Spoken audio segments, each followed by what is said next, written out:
It was the silence that truly screamed. That's how it started, not with a bang, but with the suffocating quiet of a perfectly polished conference room where the only sound was the incessant drumming of rain against the window pane. I felt like a character in a bad movie, the one who's about to get the axe, and the man across from me, a slick-haired corporate shark named Bryce Montgomery, was holding it. "We're making some strategic adjustments, Mr. Hayes," Bryce chirped, his voice as smooth and artificial as the synthetic leather on the executive chairs. He was barely 40, probably younger, a fresh-faced MBA who spoke in buzzwords and spreadsheets. Calvin Hayes, was 61, and I'd dedicated 32 years to Lester Steelworks. In just 3 weeks, I'd be 62, and my pension, a comfortable sum I'd worked my entire life for, would finally kick in. He slid a manila envelope across the table. "This outlines our severance package. We believe it's a fair offer given the circumstances." I didn't need to open it. I knew. I'd seen it happen to others. The strategic adjustments always seemed to target the employees nearing retirement, the ones whose pensions were about to become a significant line item on the company's balance sheet. It was a cruel game, played with people's lives and futures. I met his gaze, my own eyes, I hoped, betraying none of the turmoil churning inside me. "I understand," I said, my voice surprisingly steady. No arguments, no pleas, no threats. Just a quiet acceptance that seemed to throw Bryce off his stride. He'd probably anticipated a dramatic scene, a fight.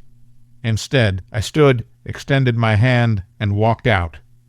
The factory floor hummed with the familiar symphony of machinery and human effort. 32 years. The clanging of hammers, the hiss of steam, the shouts of men and women working in unison. It was the soundtrack of my life.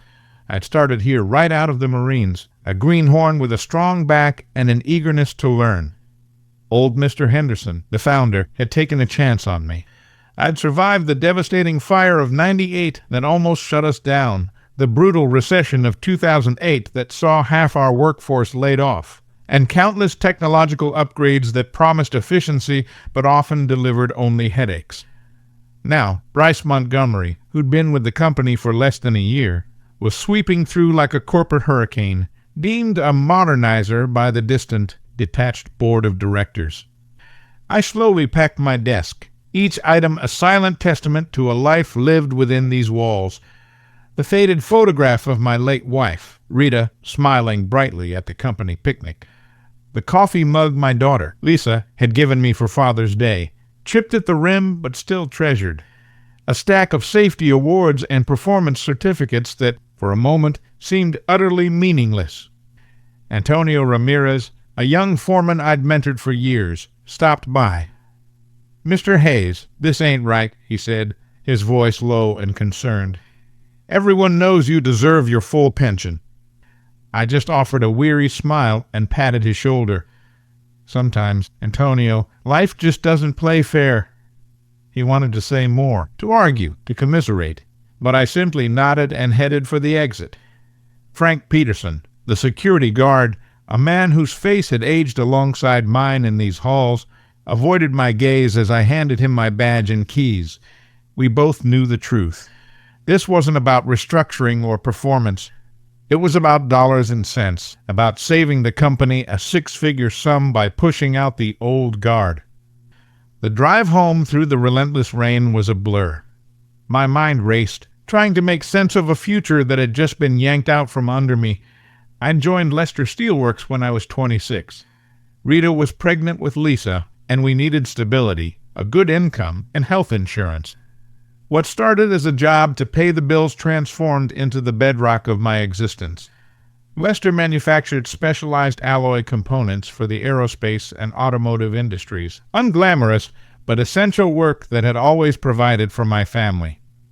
In those early years, I'd worked every shift, learning the intricacies of the steel-making process, from the fiery furnaces to the meticulous quality control. When Mr. Henderson decided to expand our national distribution, I'd helped design the new logistics system and even wrote most of the training manuals by hand. When the first wave of automation swept through, I was the one who patiently taught the older workers how to adapt. Rita used to tease me, saying I cared more about the factory than our own house. She wasn't entirely wrong. I took immense pride in the work, in solving problems, in being the dependable guy management could always rely on. Bryce Montgomery had arrived like a meteor 6 months ago, full of corporate jargon and sweeping pronouncements. Our first meeting, which he'd grandiosely called a strategic synergy session, felt more like an inquisition. He'd questioned our long-standing safety protocols, our antiquated paper-based tracking systems, and our reluctance to fully automate every single process. I'd explained that paper logs didn't crash, that our weekly safety briefings prevented serious accidents, and that complex machinery still needed human expertise when it inevitably broke down. He'd smiled and nodded, but I could see the dismissive glint in his eyes. To him, I was just another relic, resistant to progress. Over the ensuing months, I'd watched him systematically purge anyone over 50. First, it was the alluring early retirement packages for the legacy employees. Then, it was vague performance improvement plans for workers who'd consistently excelled for decades. Finally, outright terminations for anyone who dared to question his methods. Maria Sanchez, the HR director, a woman I'd known for 2 decades, had tried to warn me a few weeks prior. "Calvin, you might want to consider the early retirement option," she'd whispered during a chance encounter in the break room. "Bryce has been asking a lot of questions about long-term employee benefits." I should have listened. I should have seen the writing on the wall when 3 other senior employees, all nearing their pension eligibility, were abruptly let go for performance issues. But I'd clung to a stubborn pride, believing they wouldn't touch me. Not after 32 years. Not after everything I'd given. I was wrong. That evening, I sat in my kitchen, staring at the severance papers spread across Rita's old oak table. The rain had finally ceased, but the silence felt heavier, more oppressive than any storm. 3 weeks. That's all that separated me from a secure retirement. Instead, Bryce Montgomery had found a way to save the company money by severing ties just under the wire. The offer was an insult. 8 weeks of pay and a promise to extend my health insurance for 4 months. After 3 decades of helping build Lester Steelworks into a national leader, they were offering me what they'd give any transient employee. I pulled out the employee handbook, a thick binder I'd helped revise back in 2010. I flipped to the section on retirement benefits, my finger tracing the language I'd personally negotiated with the previous management team. The pension was contractual for any employee with 30 or more years of service who reached age 62. There was a grace period, a protective clause designed to prevent precisely this kind of maneuver. Bryce was new. Maybe he didn't know about the hidden safeguards buried in policies that predated his arrival. Or maybe he knew and was gambling that I wouldn't fight back. My first instinct was to call Lisa. She was a corporate lawyer now, successful and busy with her own family in Phoenix. She'd offered to review my retirement paperwork months ago, but I'd waved her off, telling her not to worry about her old man, that everything was handled. Pride. That's what kept me from making that call earlier. Instead, I pulled out my phone and scrolled through my contacts until I found the number I needed. Daniel Lester, my nephew, a labor attorney in Denver who specialized in employment law. We'd talked at Rita's funeral 2 years ago, and he'd given me his card with a simple message: "Family helps family. Call if you ever need anything." The phone rang 4 times before he picked up. "Uncle Calvin, everything okay?" I told him about Bryce, about the timing, about the insulting severance offer. Daniel listened without interruption, asking only a few precise questions about my employment contract and the company's retirement policy. "Uncle Calvin," he finally said, his voice calm and steady, "I think you might want to hold off on signing those papers. Can you scan everything and email it to me tonight?" "You think there's something there?" "I think Bryce Montgomery made a mistake, and if I'm right, it's going to cost him a lot more than your pension." After I hung up, I made a cup of coffee and sat back down at the table. For the first time since walking out of that conference room, I felt something other than resignation. I felt a flicker of hope. Maybe, just maybe, this fight wasn't over yet. Daniel called me back at 7 a.m. Tuesday morning. I was already up, nursing a mug of coffee and staring out at the gray November sky. "Uncle Calvin, we need to talk in person. Can you drive to Denver today?" His office was in a sleek, modern building that smelled of expensive wood and freshly brewed coffee. Daniel looked more like his mother than I remembered, sharp, intelligent eyes behind stylish glasses, and the kind of focused energy that made you understand why he'd become so successful. "Bryce Montgomery screwed up," he said without preamble, spreading my employment documents across his polished conference table. "Look at this." He pointed to a section of the employee handbook I'd completely forgotten about. Policy 5. 2C Retirement Benefit Protection Clause. It stated that any employee within 60 days of full pension eligibility could not be terminated without cause, and that termination for restructuring purposes during this window constituted a breach of employment contract.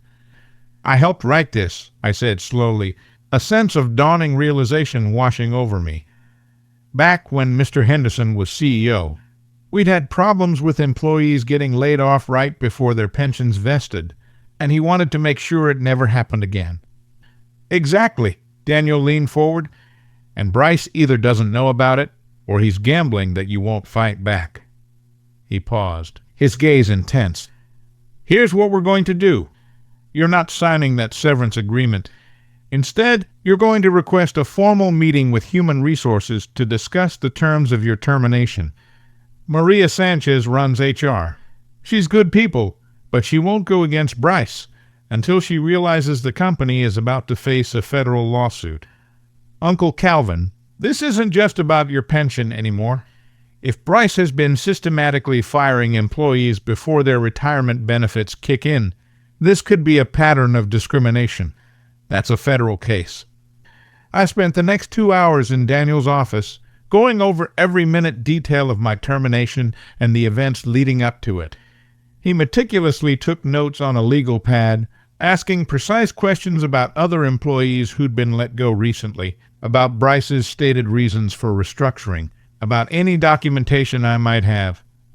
"Do you still have access to your work email?" he asked. "Through Thursday.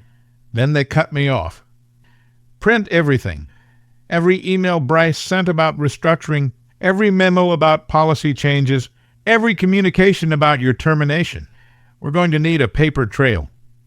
I drove back to Dayton feeling a renewed sense of purpose, a fire in my belly that had been extinguished for days. But when I arrived at Lester Steelworks Wednesday morning to clean out my remaining files and print those crucial emails, Bryce Montgomery was waiting for me. "Calvin," he said, appearing in the hallway as if he'd been expecting me. "I thought you'd left already." "Just finishing up some paperwork," I replied, trying to sound casual. "Actually, I need to talk to you." I gestured toward his office. "About your severance package." His office was all glass and chrome, stark and impersonal, a stark contrast to the comfortable, wood-paneled space Mr. Henderson used to occupy. Bryce sat behind his oversized desk and pulled out a revised severance agreement. "I've been thinking about our conversation Monday," he said, his voice dripping with feigned sincerity. "You've been a valuable employee, and I want to make sure you're taken care of. I'm authorized to increase your severance to 12 weeks' pay." The new number was still nowhere near my retirement bonus, but it was more than double the original offer. "There is one condition," Bryce continued, his eyes narrowing slightly. "You need to sign today, and obviously the non-compete clause remains in effect." He was trying to buy me off. The question was, did he know about the policy violation, or was he just trying to close a loose end before it became a problem? "I appreciate the offer, Bryce, but I need a few more days to think about it." His smile tightened, becoming a thin, hard line. "Calvin, I'm trying to be generous here, but this offer expires at close of business today. After that, we revert to the original terms." "I understand." I left his office and went straight to the factory floor. I had about 6 hours before Bryce's deadline, and I needed to print every email I could find. By 4 p.m., I had 47 pages of documentation tucked safely in my truck. At 5 p.m., I walked back into Bryce's office and told him I needed more time to consider his offer. At 5:01 p.m., I was officially back to the original severance terms. But by then, I already knew. We had him. Thursday morning, Daniel called with news that changed everything. "Calvin, I've been digging into Lester Steelworks' recent employment history. In the past 8 months, Bryce has terminated 7 employees who were within 60 days of major retirement bonuses or pension milestones." I sat down hard in my kitchen chair. 7. Ramon Miller from Quality Control, 63 years old, fired 3 weeks before his 30-year pension bonus. Donna Jones from Accounting, 58, terminated 2 months before early retirement eligibility. I've got 5 more just like them. The coffee in my cup had gone cold, but I couldn't taste anything anyway. These weren't just numbers. These were people I'd worked with for decades. Ramon had trained me on quality inspection procedures when I first started. Donna had helped me navigate the labyrinthine paperwork when Rita was sick and I needed to adjust my health insurance. "Daniel, how is this legal? How is Bryce getting away with this?" Because each termination was documented as performance-based or restructuring-related, and most of these folks just took their severance and walked away. They figured fighting the company would cost more than they'd recover. But they were wrong, dead wrong. "Calvin, this isn't just wrongful termination anymore. This is age discrimination, and it's systematic. Bryce has been specifically targeting older employees to avoid paying out retirement benefits. That's a federal crime." Daniel explained that he'd spent the previous day contacting the terminated employees. 3 of them still had documentation of their firings. 2 were willing to join a potential lawsuit, and one of them, Ramon Miller, had recorded a conversation where Bryce explicitly mentioned saving money by cleaning out the dead weight before they became too expensive. "Ramon recorded him on his phone," Daniel said, his voice crackling with excitement. Bryce didn't know, but Ramon suspected something was wrong and wanted proof for his own protection. "Calvin, this recording is smoking gun evidence." I thought about Ramon, a quiet, meticulous man who'd worked quality control for 32 years. He'd always been careful, methodical, the kind of worker who caught problems before they became disasters. Of course, he'd have documented Bryce's mistakes. What happens now? Now, we file a formal complaint with the Equal Employment Opportunity Commission. We request an investigation into age discrimination at Lester Steelworks, and we file a class action lawsuit seeking damages for all affected employees. How long will this take? Months, maybe a year. But Calvin, we're not just fighting for your pension anymore. We're fighting for everyone Bryce wronged, and we're going to make sure he can't do this to anyone else. That afternoon, I drove to Ramon Miller's house in Springfield. He lived in a modest ranch home with a carefully maintained garden and a small American flag by the front door. When he answered, he looked older than his 63 years, but his eyes held a familiar spark of resilience. "Calvin, I heard about what happened to you," he said, inviting me in for coffee. "Same thing they did to me." We talked for 2 hours. Ramon had worked at Lester since 1993, building a reputation as the most thorough quality inspector in the company's history.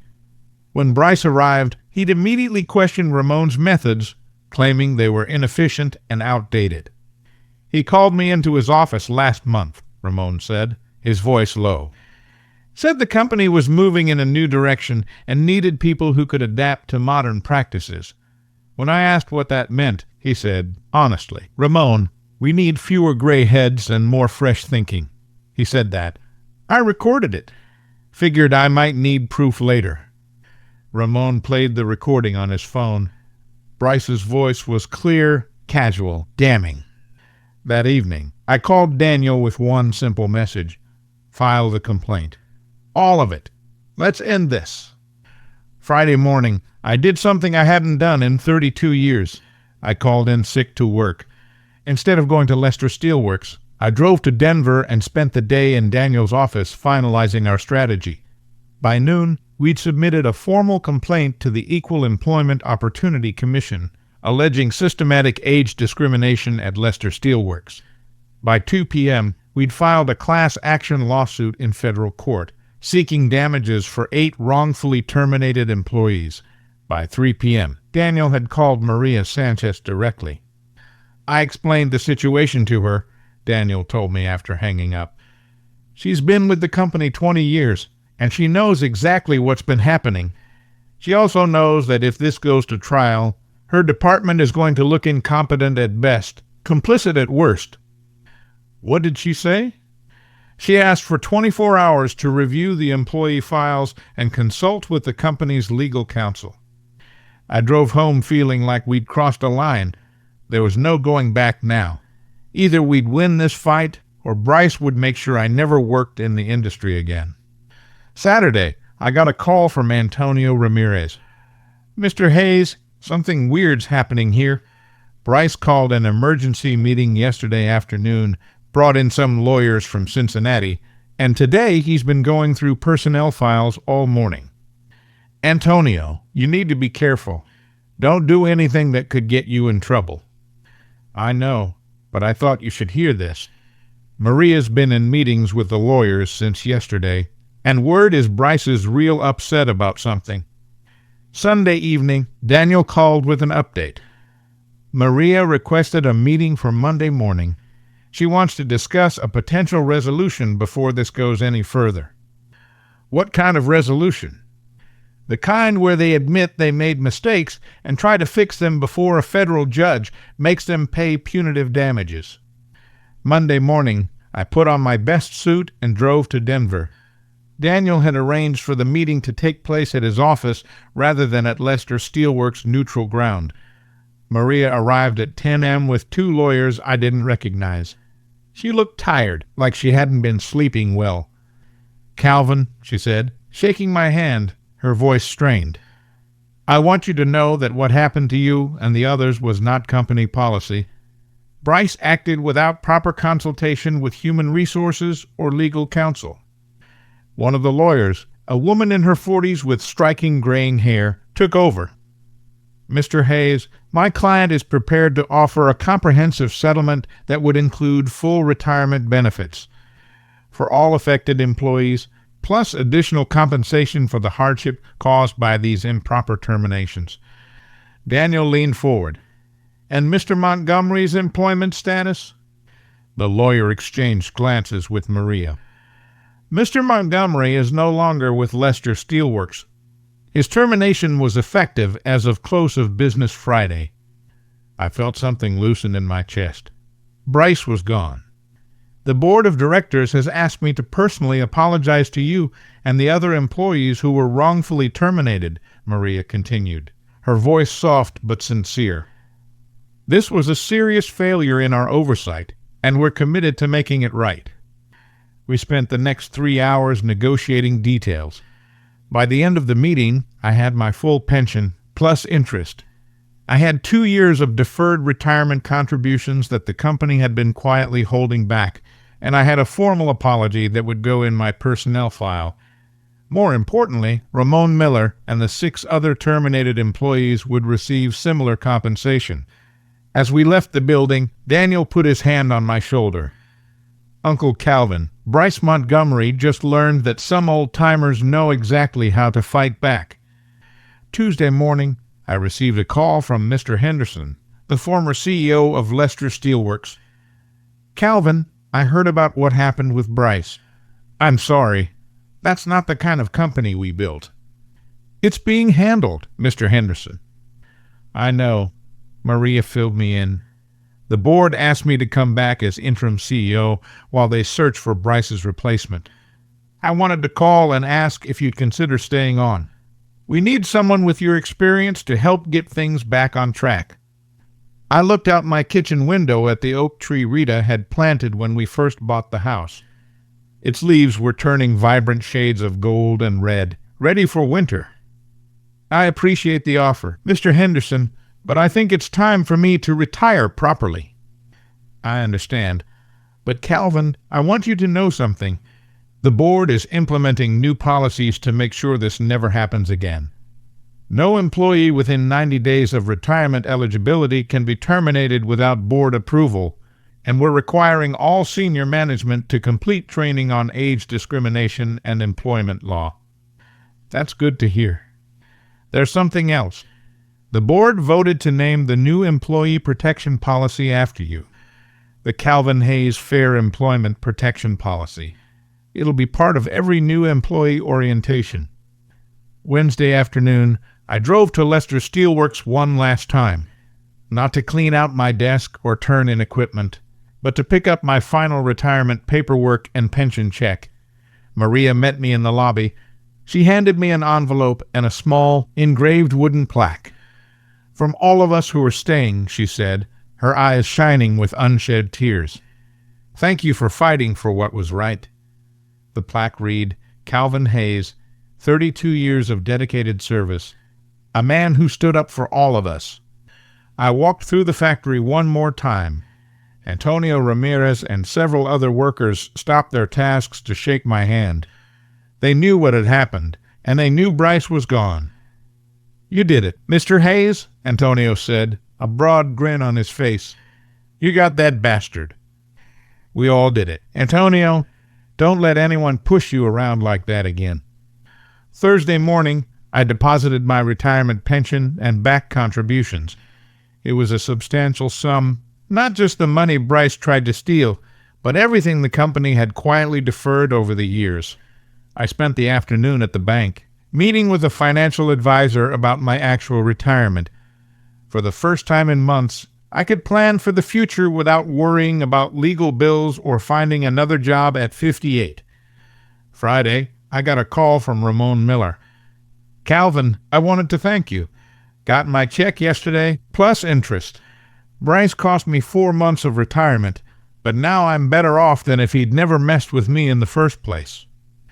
What are you going to do now, Ramon? My grandson's been asking me to teach him about woodworking. Think I'll build him a treehouse. That weekend, Lisa drove down from Phoenix with her family. We had dinner at the kitchen table where I'd first read Bryce's severance papers. My grandson played with toy cars on the floor while we talked. Dad, I'm proud of you for fighting back, Lisa said, her voice thick with emotion. Mom would have been proud, too. I thought about Rita, about the plans we'd made for retirement. She'd wanted to travel, to see the national parks, to spend time with our grandchildren without worrying about work schedules. I think I'm going to buy an RV, I told Lisa. Really? Your mother always wanted to see the Grand Canyon. Sunday evening, I sat on my back porch with a cold beer, watching the sunset through the golden leaves of the oak tree. Somewhere in the distance, I could hear children playing, dogs barking, life continuing the way it should. Bryce Montgomery had tried to steal 32 years of my life's work with one meeting and a manila envelope. Instead, he'd given me something better, the knowledge that sometimes, when you stand up for what's right, you win. Sometimes, the hardest fight is the one you thought you'd never have to have, but it's also the one that reminds you who you really are.